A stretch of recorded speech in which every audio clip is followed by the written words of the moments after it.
Let's explore front light. It happens when the light is falling from the front from about 3 to 5 feet above the camera. This kind of a light can be seen at about 1 hour after the sunrise and about 1 hour before the sunset.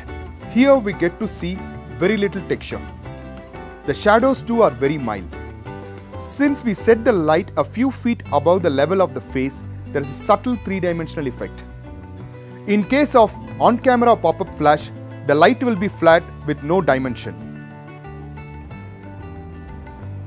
Frontal light is almost flat light and generally used only for people photography, especially passport shots. This shot breaks the norm. The shadows in the foreground and the shadows on one side of the temple gives dimensions to the front lit temple. The wide angle perspective creates convergence, adding to the depth.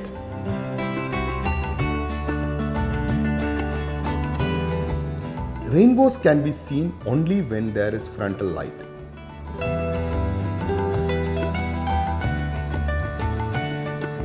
It is frontal lighting that is coming through a doorway into the home, creating shadows on both the right and left side of the children, creating dimension.